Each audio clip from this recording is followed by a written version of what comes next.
حسين حسين حسين يا غريب يا عطشان حسين حسين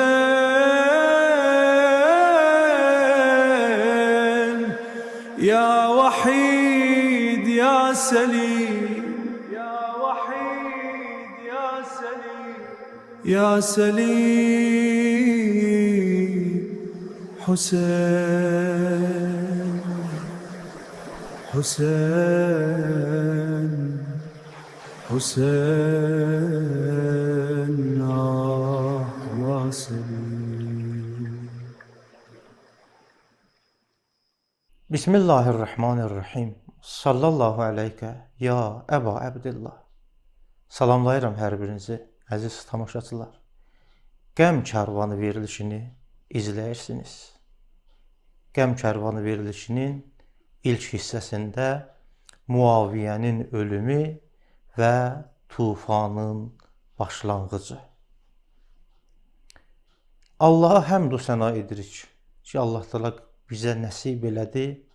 Bu Məhərrəm üçün İmam Hüseyn əleyhissalama aid olan bir verilişdə siz əzlərin qulluğunda ola bilək.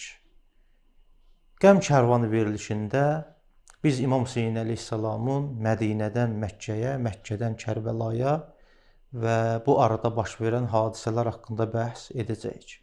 Əziz tamaşaçılar, bu silsilədə insanlıq tarixinin ən böyük və ən təsirli hadisələrindən birinin hekayəsini danışmağa başlayırıq. Bu hadisənin adı Aşuradır. Amma Aşura birdən-birə Kərbəla səhrasında yaranmadı. Aşura illər boyu baş verən bir sıra dəyişikliklərin nəticəsi idi. Cəmiyyətin içində yavaş-yavaş formalaşan bir yol idi ki, sonda Kərbəlaya aparıb çıxdı. Aşuranı doğru başa düşmək üçün Peyğəmbərimizin vəfatından təxminən 50 il sonraki dövrə qayıtmalıyıq. Allah Teala Qur'an-ı Kərimdə belə buyurur: İnnəlləhə la yuğayyiru ma bi qavmin hətta yuğayyiru ma bi ənfusihim. Rə'd surəsinin 11-ci ayəsi. Yəni Allah Teala bir qövmin halını, onların vəziyyətini dəyişməz. Onlar özlərini dəyişməyincə. Yəni insanlar öz vəziyyətlərini, öz hallarını dəyişməyincə Allah Teala onların vəziyyətini dəyişməz. Bu ayə böyük bir həqiqəti bizə xatırladır. Tarixdə baş verən böyük hadisələr birdən yaranmır. Onların arxasında illərlə yığılan səbəblər, dəyişən dəyərlər və insanların seçdiyi yollar dayanır. Əgər bir cəmiyyət ədalətdən uzaqlaşsa, əgər ilahi dəyərlər zəifləyərsə, əgər dünya sevgisi həqiqətin yerini alarsa, o zaman tarixdə böyük sınaqlar ortaya çıxacaqdır. Kərbəla hadisəsi də bir gündə baş verən hadisə deyildi. İslam tarixində belə dönüş nöqtələrindən biri Hicri 60-cı il idi. Bu il Muaviyə İbn Əbu Süfyanın ölümü ilə başladı. Artıq Muaviyə vəfat elədi, dünyasını dəyişdi. Muaviyə dünyasını dəyişdikdən sonra artıq yavaş-yavaş Yezid öz hakimiyyətini möhkəmlətmək istədi. Bilirsiniz, Muaviyə İslam tarixində mühüm rol oynamış bir siyasi fiqur idi. O uzun illər Şamın valisi olmuşdu. Sonra isə siyasi hadisələr nəticəsində bütün demək olar İslam dünyasının hakimiyyətini əlinə aldı. O hiyləgərliyinin nəticəsində. Əlbəttə bu məsələdə ondan öncə olan 3-cü xəlifənin də böyük rolu olmuşdur.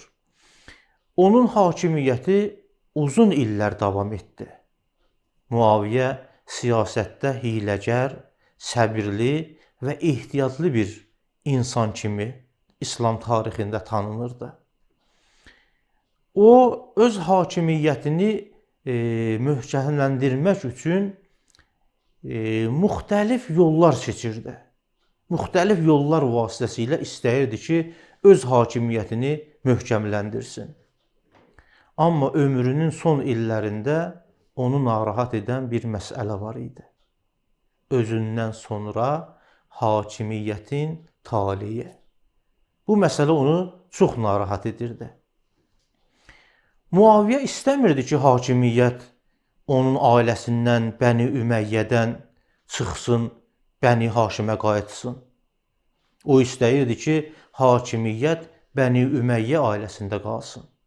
Buna görə də o belə bir qərar verdi ki, İslam tarixinin istiqamətini bu qərarın vasitəsilə dəyişdirdi. O qərar verdi ki, hakimiyyəti öz oğlu Yezidə versin. O vaxta qədər İslam tarixində görünməyən bir qərar. Bu qərar zahirdə sadə görünə bilərdi və sadə də görünürdü. Amma əslində çox böyük bir dəyişiklik idi. Qeyd elədiyim kimi, bu vaxta qədər, bu qərara qədər İslam tarixində belə bir şey olmamışdı. Çünki o vaxta qədər İslam xilafəti irsi şəkildə ötürülmürdü. Muaviyə isə bu sistemi dəyişmək istəyirdi və dəyişdi də. Tarixçilər sünni şiə fərq eləmir. Tarixçilər yazırlar ki, o müxtəlif şəhərlərdə insanlardan Yezid üçün beyət aldı. Hələ ölməmişdən öncə. Tarixdə belə nəql olunur ki, Muaviyə belə dedi. İnni qad ra'aytu an astaxlifa alaykum Yazid fəbayi'u ləhu. Bu Muaviyyənin sözüdür. Bu sözün mənası nədir? Buyurur ki, deyir ki, mən qərar verdim ki, Yezidi sizin üzərinizə xəlifə təyin edim. Yəni, mən qərar verdim. Mən Yezidi sizin üzərinizə xəlifə təyin etdim. Ona fəbayi'u ləhu, ona beyət edin. Bəzi insanlar qorxudan, bəziləri isə hakimiyyətin təzyiqi ilə bu beyəti qəbul etdilər. Rahat şəkildə qəbul etdilər dünyaya görə, dünya məqamına görə. Amma hamı bu qərarı qəbul etmədi. Müsəlmanların arasında elə şəxsiyyətlər var idi ki, bunu ki qəbul etmədi ki, heç buna etiraz da etdilər. Onların arasında bəzi tanınmış şəxsiyyətlər var idi. Bir sıra adlar tarixdə qeyd olunub. Amma onların hamısının içində ən böyük və ən mühüm şəxsiyyət bir nəfər idi. O da Hüseyn ibn Əli əleyhissalam. Bəli, Əbdullah ibn Zübeyir də var idi, Əbdullah ibn Ömər də var idi, bir sıra başqaları da var idi. Amma onların heç biri İmam Hüseyn qədər, İmam Hüseyn əleyhissalam kimi mühüm deyildi. Hüseyn ibn Əli əleyhissalam sadəcə siyasi bir şəxs deyildi. O, Əli ibn Əbu Talibin oğlu idi. O, xanım Fatimə Zəhra salamullah əleyhanın övladı idi. İmam Hüseyn əleyhissalam Allah Rəsulunun nəvəsi idi. Peyğəmbər sallallahu əleyhi və aleyhi və səlləm onu dəfələrlə qucağına almış, onu böyük məhəbbət etmişdir. Ona həddindən artıq çox məhəbbət göstərmişdi. İslam qaynaqlarında Peyğəmbərin belə buyurduğu nəql olunur. Əl-Həsənu vəl-Hüseyn seyyidə şəbabı əhlil cənnə. Həsən və Hüseyn cənnət cavanlarının ağalarıdır, seyyidləridir. Bu Peyğəmbərin kəlamı həm sünni qaynaqlarında, həm şiə qaynaqlarında nəql olunmuşdur. Başqa bir məşhur hədisdə isə belə buyurulur. Yəni Peyğəmbərimiz buyurur bu kəlamı da. Hüseynun minni və ənə min Hüseyn. Əhəbbəllahu mən əhəbbə Hüseyna Hüseyn məndəndir və mən də Hüseyndənəm.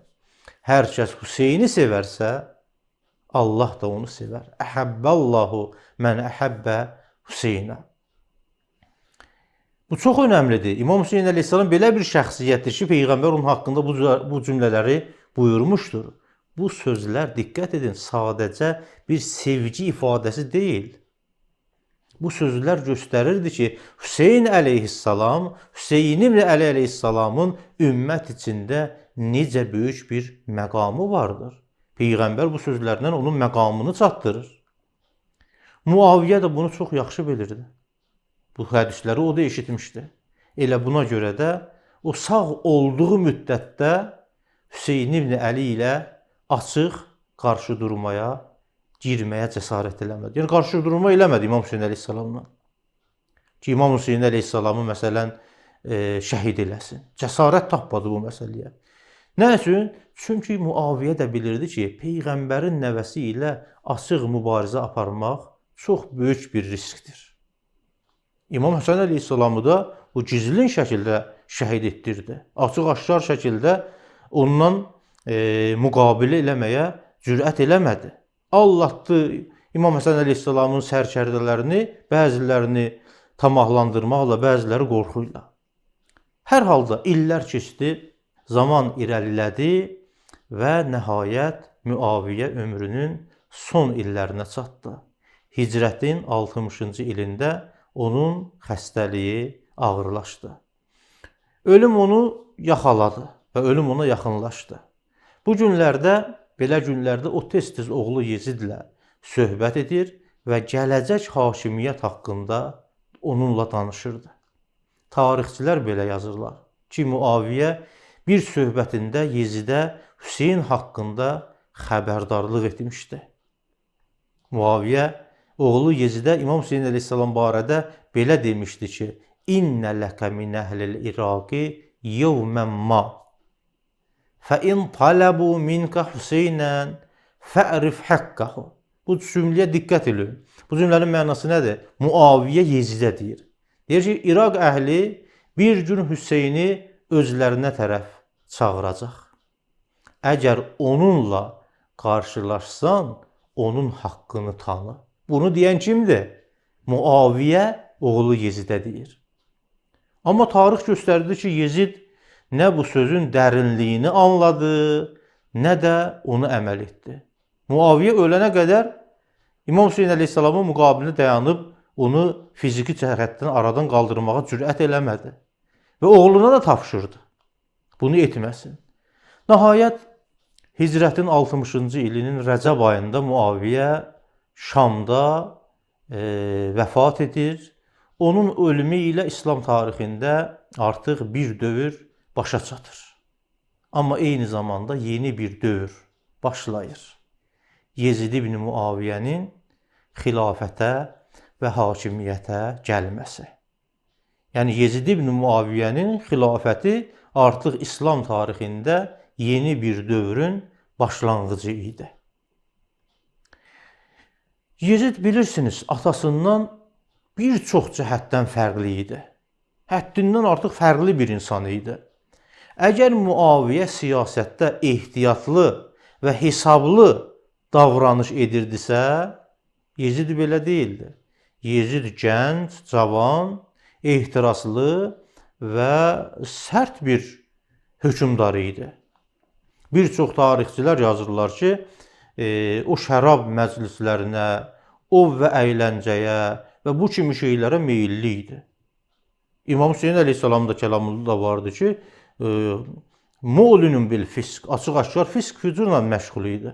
Buna görə də müsəlmanların bir çox böyük şəxsiyyətləri onun hakimiyyətini qəbul etmirdilər. Onlar da bilirdilər Yezid şərabxordur, üzr istəyirəm it oynadandı. Amma Yezid hakimiyyətə yeni gəlmişdi və onun üçün ən vacib məsələ hakimiyyətini möhkəmləndirmək idi. O bilirdi ki, əgər böyük şəxsiyyətlər onunla beyət etməsələr, hakimiyyəti təhlükə altına düşəcək. O çox önəmli şəkildə bilirdi ki, Hüseyn ibn Əli kimdir.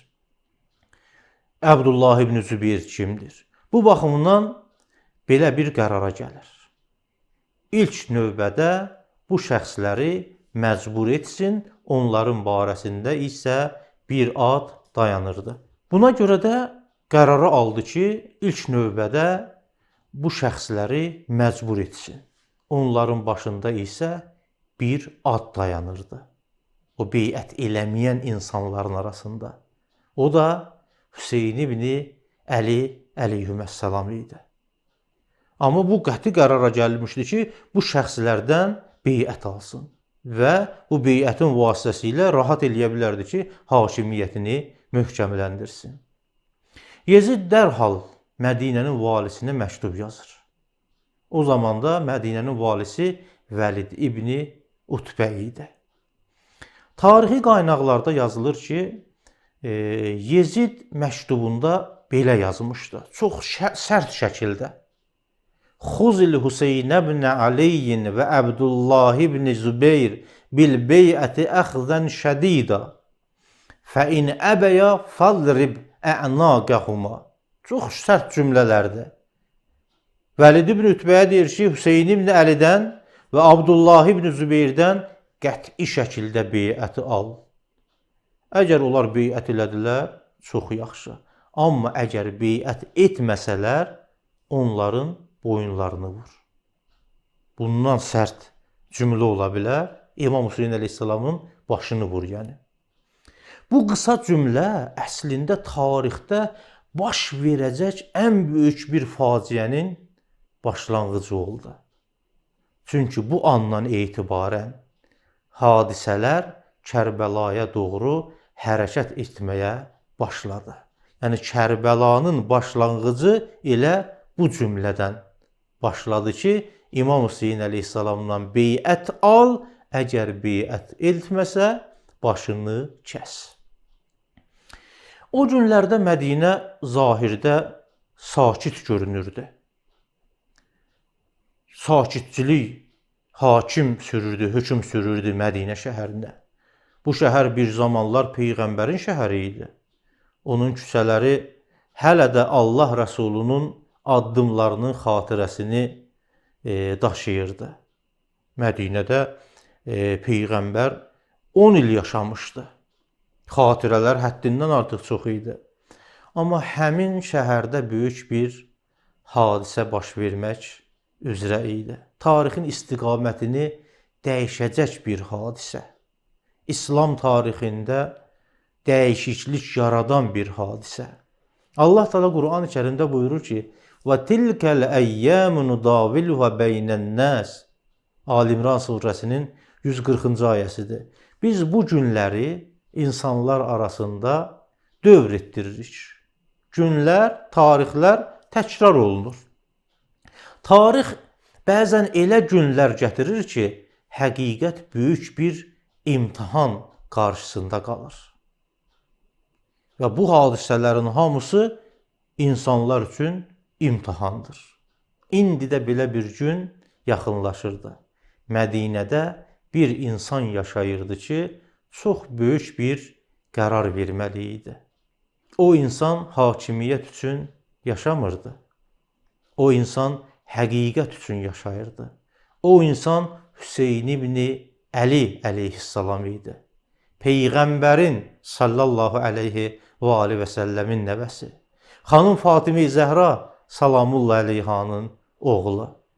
Və tarix çox keçmədən görəcəkdir ki, bu insan bəşər tarixinin ən böyük sınaqlarından birinin qarşısında necə dayanacaq. Bu Hüseyn ibn Əli əleyhissalam idi.